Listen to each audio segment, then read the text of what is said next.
మేరు పర్వతం. ఈ పేరు వినగానే మనందరికీ పురాణాల్లోని ఓ అద్భుతమైన కథ గుర్తుకొస్తుంది కదా. కాని అది కేవలం ఒక కథ కాకుండా అంతకు మించి ఇంకేదైనా అయితే ఈరోజు మనం మేరు పర్వతం వెనుక దాగి ఉన్న ఓ పురాతన వాస్తవికతకు సంబంధించిన బ్లూ ప్రింట్ ఏంటో తెలుసుకోబోతున్నాం. చూడండి, ప్రపంచంలో ప్రతి సంస్కృతికి విశ్వానికి ఒక కేంద్రముంటుందనే నమ్మకముంది. గ్రీకులకు ఒలింపస్ పర్వతం, నార్స్ పురాణాల్లో యిగ్డ్రాసిల్ అనే మహావృక్షం, ఇలా చాలా ఉన్నాయి. అలాగే సనాతన ధర్మంలో ఆ విశ్వకేంద్రమే మేరు పర్వతం. కాని ఇది మిగతా వాటిలాంటిది కాదు. ఇది చాలా చాలా క్లిష్టమైనది, ఇంకా చెప్పాలంటే ఎంతో లోతైనది. అయితే ఇక్కడే అసలు ప్రశ్న మొదలవుతుంది. ఈ మేరు పర్వతం అనేది కేవలం మన పూర్వీకులు చెప్పుకున్న ఓ కల్పిత కథ, లేక దాని వెనుక మనకు ఇంకా అంతుచెక్కని ఏదైనా శాస్త్రీయ రహస్యం దాగిఉందా? పదండి, ఈరోజు ఇదేంటో తేల్చేద్దాం. సరే, ఇంకా ఆలస్యం చేయకుండా దీని లోతుల్లోకి వెళ్ళిపోదాం. ముందుగా మనందరికీ తెలిసిన కథల ప్రకారం ఈ మేరు పర్వతం ఎలా ఉంటుందో ఓసారి చూద్దాం. పురాణాల ప్రకారం మేరు అనేది పూర్తిగా బంగారంతో చేసిన పర్వతమట. దాని ఎత్తెంతో తెలుసా? 84,000 యోజనాలు. అంటే ఊహించుకోండి. అంతేకాదు, సూర్యుడు, చంద్రుడు, గ్రహాలన్నీ దాని చుట్టూనే తిరుగుతాయట. దాని శిఖరం మీద సాక్షాత్తు సృష్టికర్త బ్రహ్మ ఉంటాడు. ఆ పర్వతం చుట్టూ 7 ఖండాలు, 7 మహాసముద్రాలు. వావ్! వింటుంటేనే ఎంత అద్భుతంగా ఉంది కదూ. అయితే ఇక్కడే ఓ ఆసక్తికరమైన విషయముంది.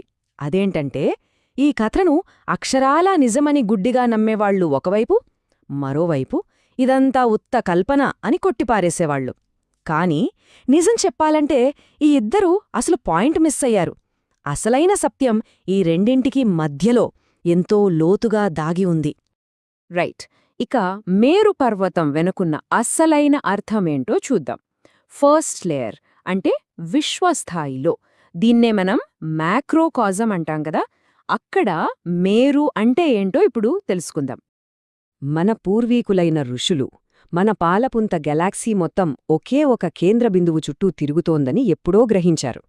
ఇప్పుడు మోడర్న్ సైన్స్ దాన్నే సాజిటేరియస్ ఏ స్టార్ అనే సూపర్ మాసివ్ బ్లాక్ హోల్ అని పిలుస్తోంది. చూసారా, ఆనాడు మన ఋషులు విశ్వానికి కేంద్రమైన ఆ కదలని బిందువుకే మేరు అని పేరు పెట్టారు. దీనికి వేదాల్లోనే రుజువుంది. ఆ కేంద్రాన్ని స్థాణు అని పిలిచారు. స్థాణు అంటే ఏంటి? కదలకుండా స్థిరంగా ఉండే ధ్రువం అని అర్థం.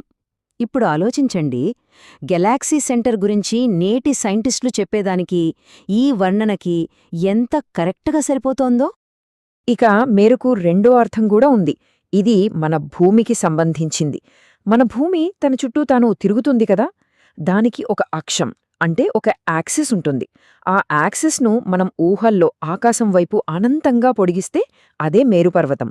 సింపుల్గా చెప్పాలంటే, నక్షత్రాలు కదులుతున్నట్టు మనకు కనిపించడానికి కారణమైన భూమి యొక్క అక్షమే రెండో మేరు. ఇది ఇంకా క్లియర్గా అర్థం కావాలా? అయితే ఒకసారి రాత్రిపూట ఆకాశంలోకి చూడండి.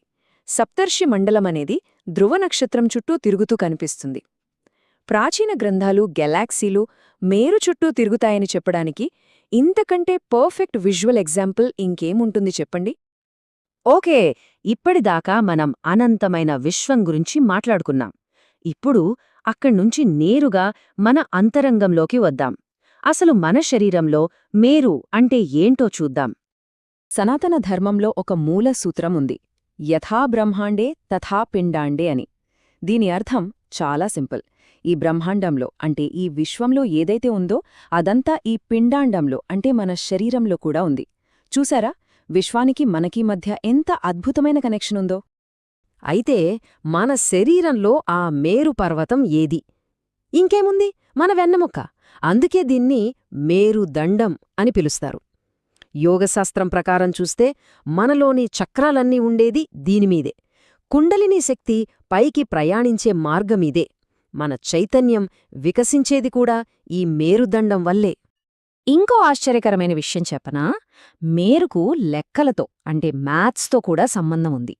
ఇప్పుడు మనం స్కూళ్లల్లో పాస్కల్ స్ట్రాంగిల్ అని చదువుకుంటున్నాం గదా, ఆ సంఖ్యల నమూనాకు అసలైన ప్రాచీన భారతీయ పేరు మేరుప్రస్థార. దీన్ని ఆ రోజుల్లో సంగీతంలోని లయలు, మంత్రాలు, చివరికి విశ్వచక్రాలను లెక్కించడానికి కూడా వాడేవారట. సో ఇప్పటిదాకా మనం చూసిన ఈ రకరకాల విషయాలన్నీ అంటే గ్యాలక్సీ, భూమి, మన శరీరం, లెక్కలు వీటన్నిటినీ కలిపి ఒక్కసారిగా చూస్తే మేరుపర్వతం వెనుకున్న అసలు సందేశమేంటో మనకు క్లియర్గా అర్థమవుతుంది. కానీ ఇంత లోతైన ఇంత సైంటిఫిక్ మోడల్ని మనవాళ్లు తరతరాలుగా కేవలం ఒక పురాణ కథగా ఎందుకు పొరబడ్డారు? అసలు సమస్య ఎక్కడొచ్చింది? సమస్య అంతా మనం చూసే దృష్టిలోనే ఉంది. మనం పురాతన పటాలను ఇప్పటి గూగుల్ మ్యాప్స్లాగా, జీపీఎస్ అట్లాసుల్లాగా చూస్తున్నాం.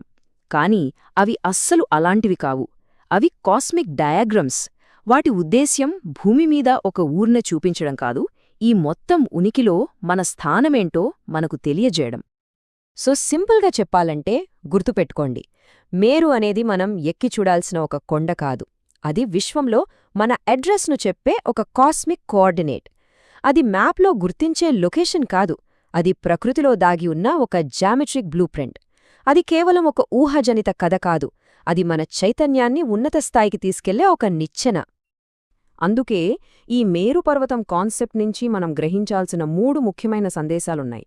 నంబర్ 1, ఈ వాస్తవ ప్రపంచానికి ఒక కేంద్రం, ఒక శాశ్వతమైన అక్షముంది.